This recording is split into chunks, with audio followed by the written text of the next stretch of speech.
আজকে একটা নতুন কথা বলতে চাচ্ছি, ম্যাজিক মানুষ। আমার দৃষ্টিতে, আমার অ্যানালাইসিসে কিছু মানুষকে মনে হয়েছে যে ম্যাজিক মানুষ। এরা রাষ্ট্রে খুব একটা বেশি থাকে না, কিন্তু এদের খুবই প্রয়োজন। তাহলে এই ম্যাজিক মানুষগুলো আমরা চিনব কিভাবে?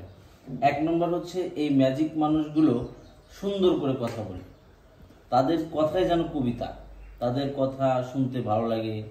এই কথা থেকেই আমরা তাদের প্রতি প্রেমে পড়ে যাই। দ্বিতীয় বৈশিষ্ট্য হচ্ছে, তারা সুন্দর এবং রুচিশীল পোশাক পরে। তারা যে পোশাকটা পরে সেটা তাদের রুচির সাথে, তাদের মনের সাথে, তাদের চিন্তার সাথে একেবারে খাপ খেয়ে যায়।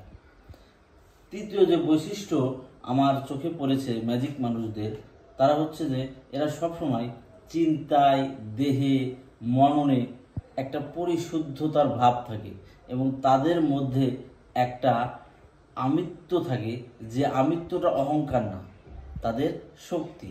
আর এই শক্তিটাতে তারা কখনো ভেজাল জিনিস আনায়ন করে না, তারা পরিশুদ্ধ থাকে। চার হচ্ছে, এনারা সবসময় সঠিক তথ্য পরিবেশন করে এবং এরা যে জ্ঞানটা আহরণ করে সেটাও থাকে সবসময় সঠিক।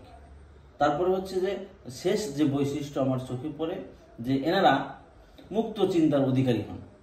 হতে পারে এনারা ধার্মিক, আবার হতে পারে এনারা অধার্মিক, কিন্তু এরা চিন্তনের জায়গায়, চেতনার জায়গায় সাম্প্রদায়িকতাকে প্রশ্রয় দেয় না। এরা যেমন ধর্মকে ভালোবাসে, তেমনি অধর্মকেও তারা ঘৃণা করে না। অর্থাৎ মানুষকে সার্বিক দৃষ্টিতে এরা দেখতে পছন্দ করে। এই ধরনের মানুষকে আমি বলি হচ্ছে ম্যাজিক মানুষ। আমরা চাই সমাজে প্রত্যেকটি পরিবারে এক একটা ম্যাজিক মানুষ তৈরি হোক। এই ম্যাজিক মানুষগুলোই ম্যাজিকভাবে বাংলাদেশকে পাল্টে দিতে পারে। ধন্যবাদ।